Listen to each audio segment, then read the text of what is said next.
हा तुम्हाला मदत करताना दिसतो. म्हणजे तुमचाच मित्र पक्ष असलेला भाजपा हा तुम्हाला मग भाजपा नेमकी सत्ताधाऱ्यांची भूमिका बजावते की विरोधी पक्ष? भारतीय जनता पक्ष आमच्या बरोबर आहे, नगरसेवक आमच्या बरोबर आहेत, परंतु त्यांना नंतर जे कोण कान पिचके देतात ना ते त्यांच्या पक्षाच्या वरिष्ठांनी बघा. सभागृहात पण ते दिसतं ना काही वेळा.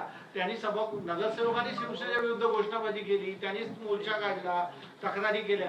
भाजपची नेमकी भूमिका सत्तेत एकत्र बसण्याची आहे की त्यांना विरोधी पक्षात ते त्यांच्या वरिष्ठांना विचारलं बरं. शिवसेना आणि भारतीय जनता पार्टी ही नैसर्गिक युती आहे.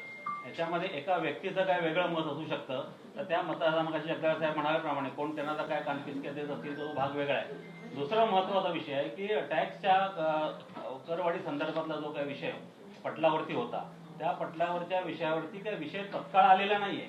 तो विषय जेव्हा गोषवाऱ्यासहित येतो तेव्हा त्याचा अभ्यास करूनच आलेला असतो. आणि जेव्हा महासभेच्या 2-3 दिवस आधी आम्ही सर्वपक्षीय गटनेत्यांची मिटिंग घेतो, नुसते गटनेते नसतात, पदाधिकारी पण असतात. त्याच्यामध्ये विरोधी पक्ष नेते आले, उपमहापौर स्वतः कृष्णा पाटील होते, सर्व पक्षीय गटनेते असतात आणि त्या ठिकाणी ठरलेलं आहे की या करवाढी संदर्भात सकारात्मक भूमिका ही आपण घेण्याची गरज आहे. चर्चा करून त्या संदर्भात मंजुरी द्यायची असं जेव्हा गटनेत्यांच्या मिटिंगमध्ये मग अशी जगदाळे साहेब बोलल्याप्रमाणे ठरलं होतं. अशा वेळेला मग वेगळी भूमिका का घ्यायची? आणि जर तुम्हाला वेगळी भूमिका भारतीय जनता पार्टीच्या काही नगरसेवकांना घ्यायची होती तर ती परत महापौरांच्या दालनात एक बैठक घेऊन आपण करू शकतो, कारण त्या सभागृहाच्या आधी आपण एकत्र बसण्याची पद्धत आहे. आणि दुसरं महत्वाचे मगाशी आपण जो विषय काढलात की नवी मुंबईमध्ये करवाढ झालेली नाहीये, परंतु आपल्या माहितीसाठी सांगतो 500 फुटापर्यंत जे तिकडे जे काय कर आकारणी आहे ती नवी मुंबईला जी कर आकारणी आहे ती अंदाजे 55,000 ते 57,000 रुपये आहे 500 फुटाचा ह्याला वाढीवप्रमाणे. आणि आता जी आपण करवाढ जी काय सुचवतोय जे काय 12% वाढ प्रमाणे त्याची जर करवाढ तुलना करायला गेली तर 41,000 येते. म्हणजे नवी मुंबईच्या तुलनेत आम्ही कमीच आहोत ना. नवी मुंबईला जर का 57,000 कर झालेली आहे 500 फुटाला आणि आपल्या 41. म्हणजे नवी मुंबईच्या तुलनेत ठाणे महापालिका ही कर आकारणीमध्ये कमीच आहे. दुसरं म्हणजे बघायला गेलं तर पुण्यामध्ये 76,000 आहे 500 फुटाच्या घरांना आणि आपण 41,000 आहोत. म्हणजे आपली करवाढ ही अवाच्या सवा नाही, हे नियमाला धरून आहे. दुसरं महत्वाचं असं की मागे 1 महिन्यापूर्वी जेव्हा आयुक्तांच्या दालनामध्ये वर्ल्ड बँकेच्या माध्यमातून जेव्हा एक प्रकारचं प्रेझेंटेशन की अर्थव्यवस्था काय असते त्या अर्थव्यवस्थेच्या बाबतीत जेव्हा वर्ल्ड बँकेच्या जे आमचे श्री जोशी आणि श्रीमती ईशा सार ह्या त्या ठिकाणी आल्या होत्या, त्यांनी जे काय प्रेझेंटेशन दिलं त्या प्रेझेंटेशनमध्ये सर्व पक्षीय गटनेते होते, सर्व पदाधिकारी होते, महापौर होत्या, उपमहापौर होते, सर्व पदाधिकारी होते आणि त्यांनी जे काय आयुक्तांसमोर प्रेझेंटेशन दिलं की आपल्याला आपली करवाढ ही ज्या पद्धतीने करायला पाहिजे, जे रोटेशन करवाढ आहे ती आपल्याकडे केलेली नाही आणि ती जर आपण केली नाही तर आपली अर्थव्यवस्था ही फार डबघाईला येईल. आणि भविष्यामध्ये अशाच पद्धतीने आपण जर का राहिलो नुसतं ह्याच्यामध्येच नाही बाकीच्या क्षेत्रातही करवाढ व्हायला, जाहिरात विभागात जगायचं पण माहिती आहे प्रत्येक विषयात करवाढ त्यांनी सुचवलेली आहे. आणि त्यांनी जे प्रेझेंटेशन दिलं हे 4-5 महिन्यापूर्वी आयुक्तांना त्यांनी त्यांचं प्रेझेंटेशन दिलेलं आहे त्या वर्ल्ड बँकेच्या माध्यमातून. आणि नुसतं ठाणे महापालिका नाही, महाराष्ट्रातल्या नव्हे तर देशातल्या अनेक महापालिका असतील, नगरपालिका असतील, त्याचं त्यांनी ऑडिट केलेलं आहे. आणि ऑडिटच्या माध्यमातून तुमचं इन्फ्रास्ट्रक्चर वाढवण्याकरता, तुमचं जे काय ऍडमिनिस्ट्रेशन पॉवर असेल, तुमचं आर्थिक स्रोत असेल ते वाढवण्याकरता आपण काय करायला पाहिजे अशा तज्ज्ञ लोकांनी प्रत्येक महापालिकेला एक प्रेझेंटेशन दिलंय. आणि ते प्रेझेंटेशनची चर्चा 1 महिन्यापूर्वी झाली आणि त्याच्यानंतर आम्ही गट मीटिंग मध्ये ठरवलं की अशा पद्धतीने जर का खरोखरच आहे तर आपल्याला करवाढ करणं गरजेचं आहे. 10 ते 11 वर्षापूर्वी ही करवाढ झाली होती, त्याच्यानंतर आज आपण करवाढ करतोय. आणि ज्या वेळेला सभागृहात चर्चा घडत होती त्यावेळेला जेव्हा तो विषय वाचला गेला तर विषय वाचल्यानंतर तर आमचे राम रेपाळे साहेबांनी 10 मिनिटं त्यावरती भाष्य केलं करवाढीवरती. आणि त्यांनी सूचना पण केल्या ज्या ठिकाणी कर आकारणी झालेली नाहीये, ज्या ठिकाणी रेसिडेन्शियल आहे पण कमर्शियल वापर होतो, ज्या ठिकाणी काही अडचणीमुळे आपण कर आकारली जात नाही अशा ठिकाणी कर लावणं गरजेचं आहे. तर त्या माध्यमातून त्यांचं 10 मिनिटं भाषण झालं. त्याच्यानंतर आमचे अनेक नगरसेवक बोलले, राजेश मोरे बोलले, आमचे विकास रेपाळे बोलले, मडवी साहेब बोलले, आम्ही बरेच जण त्या विषयावरती बोलले. पण त्यांच्याकडनं कोणतीच भूमिका स्पष्ट होत नव्हती आणि नुसता विरोध करायचा, विरोधाभास दाखवायचा, अशा पद्धतीने सभागृह चालत नाही. आम्ही युतीमध्ये आहोत आणि महापौरांचं तर स्पष्ट मत आहे की सर्व करत असताना आपल्यामध्ये शिवसेना, भारतीय जनता पार्टी असेल, राष्ट्रवादी असेल, या सर्वांनी एकत्र येऊन काम करायला पाहिजे आणि त्या माध्यमातूनच काम चालू आहे.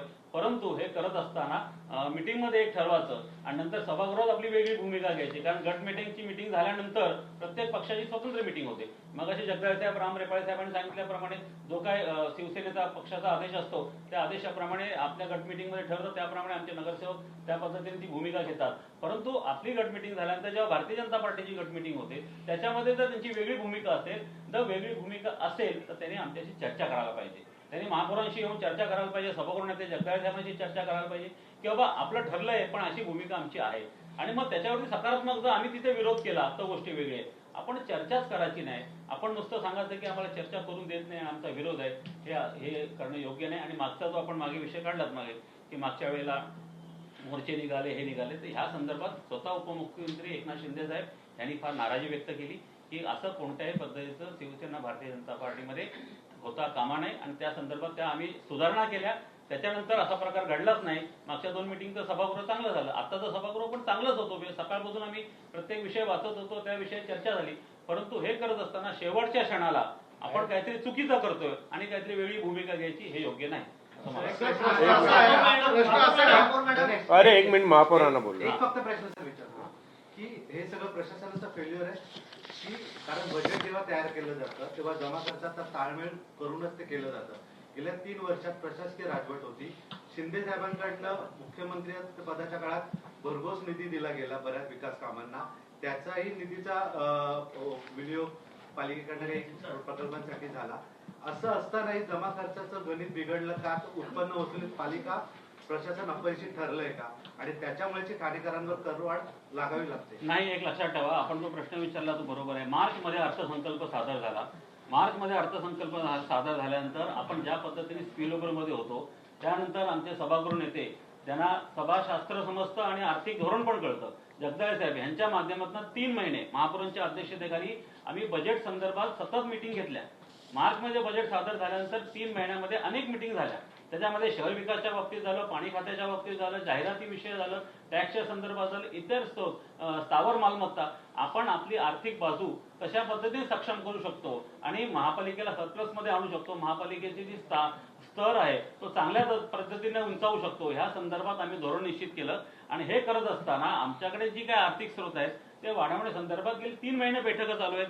आणि 3 महिन्याच्या बैठकीत नाही 3 महिन्याच्या बैठका उद्भवली 3 वर्ष नाही, प्रशासनाचा फेल्युअर नाही. कोविड नंतर प्रशासनाची आर्थिक स्थिती खरोखर हालाकीची आहे. कोविड नंतरची परिस्थिती, त्याच्यानंतर प्रशासनच होतं ना. आम्ही आता येऊन 8 महिने झालेत आणि ह्याच्यामध्ये जे काही स्पिलओव्हर आहे त्याचा दर्जा उंचवण्याकरताच आम्ही हे धोरण निश्चित केलेलं आहे. त्यामुळे मला वाटत नाही प्रशासनाचं हे फेल्युअर आहे. प्रशासनाने आम्हाला महापौरांना, जगदाळे साहेबांना, सर्व यांना विश्वासात घेऊनच हे बजेट सादर केलंय आणि त्याच्यानंतरची ही जी काही स्थिती आहे ती ह्या ठिकाणी आपल्याला सभागृहात मांडली. मुंबई झाली, नवी मुंबई झाली, नवी मुंबई झाली, ह्या इथे भाजपचा महापौर आहे. तिथे शिवसेनेकडून त्यांना व्यवस्थित मदत होते किंवा त्यांच्याकडून कामकाज चालवलं जातं. पण ठाण्यामध्ये जिथे शिवसेनेचा महापौर बसलाय त्या महापौरांना सातत्याने कोंडीत पकडण्याचं काम भाजपा का करते? मला आश्चर्य वाटतं. नवी मुंबईमध्ये परिवहनची निवडणूक डोळ्यासमोर घ्या ना, काय केलं? एकतर्फी झाली ती. अरे कुठे न्याय आहे? न्याय फक्त ठाण्यात आहे, ठाण्यामध्येच तो घ्यायला शिका. तो प्रश्न विचारायचा भाजपा का साधी गोष्ट आहे, तुम्ही एकच निवडणूक घ्या. भाजपा का उलट शिंदे साहेबांचं मोठं मन आहे सगळ्यांना बरोबर घेऊन जायचं. मला प्रश्न तोच आहे की मुंबईमध्ये आणि नवी मुंबईमध्ये शिवसेना भाजपा बरोबर सत्तेमध्ये सहभागी आणि तिथे ती त्यांना साथ देते. पण ठाण्यामध्ये भाजप शिवसेनेच्या महापौरांना भाजपा का कोंडीत पकडते? पुन्हा सांगतो, त्यांची द्विधा अवस्था आहे हो. भारतीय सभागृहात जनता एक आणि पक्ष सभागृहातून बाहेर आमच्या विरोधात पडणार. नाहीये. भारतीय जनता पक्षाने आम्ही बरोबर आहोत. परंतु 1-2 माणसं जी आहेत की महासभा संपल्यानंतर जे काय कान पिचके देतात किंवा मिठाचा खडा टाकण्याचा प्रयत्न करतात त्याची दखल देवेंद्रजी फडणवीस साहेब घेतील. आम्हाला तक्रारी करायला आम्ही सक्षम आहोत. शिवसेना सक्षम आहे आणि शिवसेना याच्या अगोदर सुद्धा युती नसताना सुद्धा सत्तेत होती. शिवसेनेचा भगवा 35 वर्षापासून या ठाणे महापालिकेवर फडकतोय. पुढचे 35 वर्ष सुद्धा शिवसेनेचा भगवा ह्या महापालिकेवर डवळ्याने फडकणार आहे. भूमिका काय असेल? आता पुढची भूमिका काय असेल? त्यांनी तो विरोध केलेला आहे, आपण तो मंजूर केलेला आहे. मंजूर विकासाला कुठेही हे राहणार नाही. मंजूर झाला विषय. ओसी नसलेल्या बिल्डिंगला तुम्ही हे देणार दंड करून ती सिस्टीम अवैध आहे तुमची ती लोकांना समजत नाही की एक्झॅक्टली काय करणार तुम्ही. आम्ही कळवू. शिबिर आहे करणार त्याच्यावर एखाद मधला चढलाय त्यांना पण तुम्ही देणार आहात का की फक्त कायद्याच्या कक्षेत बसताना हे लोक आहेत आणि बिल्डरनी त्यांना हे केले त्याच लोकांना देणार आहात किंवा इलिगल 2-3 मजले चढून त्यांना देणार आहात ज्यांनी पार्किंग सोडून नाही त्यांना पण तुम्ही देणार आहात. हे जर लोकांना समजू द्या कारण का अनेक लोक आम्हाला फोन करतात तर ती जे नाही त्याच्यासाठी माननीय महापौर महोदया पहिले सर्व नगरसेवकांना ते समजावून सांगणार आहेत. नगरसेवक आपापल्या प्रभागामध्ये ज्या ज्या सोसायटी असतील त्या सोसायटींच्या मीटिंग घेऊन त्या ठिकाणी त्यांना सांगणार आहे की काय आहे योजना ती. भारतीय जनता पार्टीने करवाडी महापौरांना बोलू द्या ना दोन. महापौर मॅडमना आक्षेप घेतलेला आहे. त्यांचं असं म्हणणं आहे की पूर्वीचा जो काही 500 कोटीहून अधिकचा जो काही कर थकबाकी आहे ती जमा न करता अशा प्रकारची करवाडी करणं हे चुकीचं आहे. आपली नेमकी महापौर म्हणून काय नेमकी भूमिका आहे? महाराष्ट्राचे सचिव राम रेपाळे साहेब, सभागृह नेते जगदाळे साहेब, गटनेते पवन कदम, नगरसेवक विकास रेपाळे, नम्रता भोसले, मला वाटतं आत्ता सविस्तर माहिती अर्थसंकल्पावर असू देत इतर सगळ्या कामांवर असू देत या सर्वांनी दिलेलीच आहे. मला वाटतं नगरसेवकांची महासभा होण्याआधी अजंठ्यावरती सर्वपक्षीय गटनेत्यांची एक बैठक घेतली जाते आणि ठाणे शहरामध्ये जी विकास कामं केली जाणार आहेत प्रत्येकाच्या प्रभागातली जी कामं केली जाणार असतील ती विषयपत्रिकेवर जेव्हा आणली जातात आणि ती एकमताने निर्णय देण्यासाठी सर्वपक्षीय गटनेत्यांची बैठक घेतली जाते. या बैठकीमध्ये सर्व निश्चित केल्यानंतर निर्णय घेतल्यानंतर मला वाटतं प्रत्येक गटनेता आपापल्या पक्षाच्या मीटिंग आपापल्या दालनात घेतात आणि तिथेही हे सर्व विषय मंजूर केले जातात. आणि त्यानंतर जर विरोधकांचा हा असा विषय असेल की आपण मंजूर एक करतोय आणि जर नंतर महासभेमध्ये तुम्ही वेगळं विषय तिथे मांडता तर हे खूप चुकीचं आहे. मित्रपक्ष म्हणून भाजपने एक निश्चित केलं पाहिजे की दरवेळेला तुम्ही बोलता एक आणि करता एक. तर कुठेतरी स्वतःला तुम्ही आधी एक्सप्लेन करा, स्वतःला आधी निश्चित करा की कुठले विषय आपण सर्वपक्षीय मीटिंगमध्ये निश्चित करतो आणि महासभेमध्ये आपण त्या एका कुठल्या तरी विषयावर उठाव करतो. ज्या पद्धतीने मला वाटतं पहिलीच महासभा त्या लोकांनी अशाच पद्धतीने केली होती. दुसरी महासभा त्याच पद्धतीने केल्यानंतर सर्वप्रथम असं होतं की प्रत्येक गट मीटिंग प्रत्येक पक्षाची व्हायची. पण मी नंतर असं ठरवलं की आपण सर्वपक्षीय गट मीटिंग घेऊया. त्याच्यामध्ये सर्व अजेंड्यावर आलेले जे विषय ते मंजूर करून सर्वांसमोर एक बहुमताने करूया आणि नंतर महासभेमध्ये ते विषय प्रत्येक गटनेता आपापल्या नगरसेवकांना ते सांगेल. आणि हे असताना सुद्धा दरवेळेला जर अशाच प्रकारची भूमिका मित्रपक्ष भाजप जर करत असेल तर ते चुकीचं आहे. मला वाटतं उपमहापौर कृष्णा पाटील यांनी जी भूमिका आज दर्शवली आहे अत्यंत चुकीची आहे. जर असं काही तुम्हाला वाटत असेल तर मला वाटतं महापौर दालनामध्ये पुन्हा एकदा की आमच्या नगरसेवकांना ह्या काही गोष्टी मान्य नाही आहेत तर त्याच्याबद्दल सविस्तर चर्चा आपण महापौर दालनामध्ये केली पाहिजे. कारण मला वाटतं पॉझिटिव्हिटी ठाणे शहराचं भवितव्य आणि भविष्य पुढच्या येत्या काळात ज्या प्रकारची विकास कामं आपल्या ठाणे शहरामध्ये महायुतीने चालू आहेत आणि महाराष्ट्राचे मुख्य नेते आपले उपमुख्यमंत्री एकनाथजी शिंदे साहेब यांच्या मार्गदर्शनाखाली जर सगळी विकास कामं चालू आहेत तर मला वाटतं आपण कुठेतरी सर्वांनी एकत्र येऊन काम करणं योग्य आहे. मला एकच प्रश्न विचार तुम्ही जो विचारला ना 500 कोटी थकबाकी असताना आपण करवाढ का करतो. एक लक्षात ठेवा, थकबाकी वसूल करण्याचा उद्देश डोळ्यासमोर ठेवून आपण 1600 कोटी मिळतील याची प्रोव्हिजन केलेली आहे.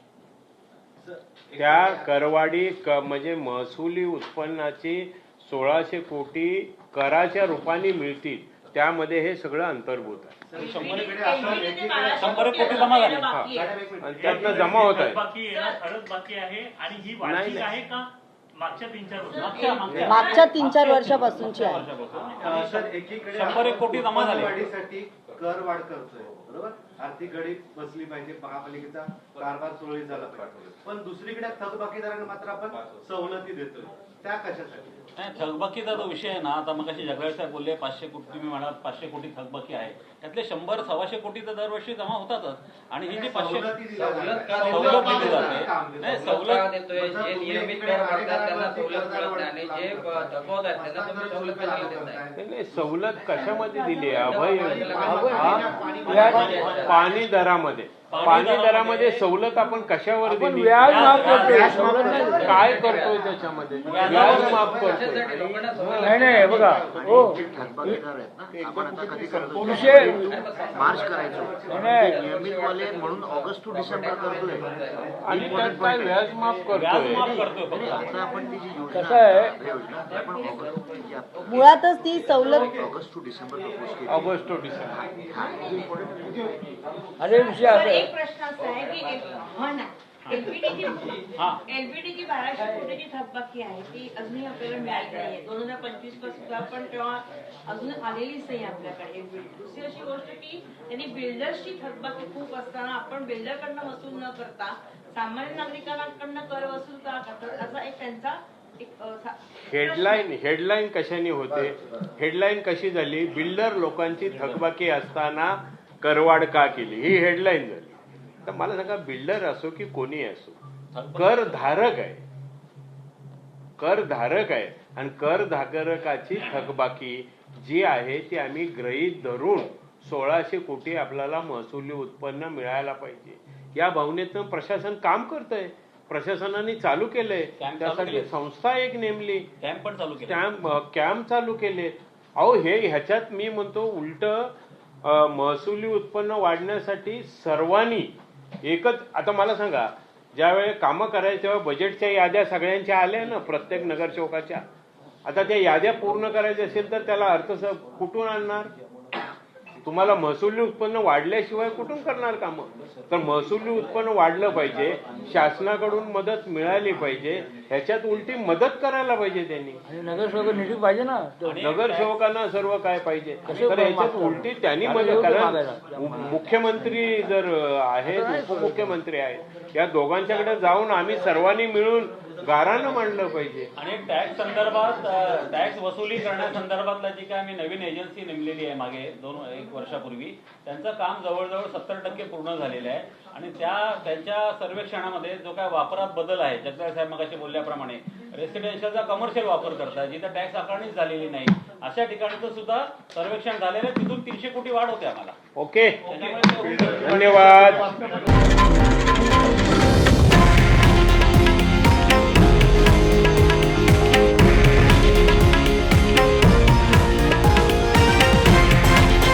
हे आहे देशातील नंबर 1 न्यूज नेटवर्क आणि आपण पाहत आहात TV9 मराठी, एकमेव.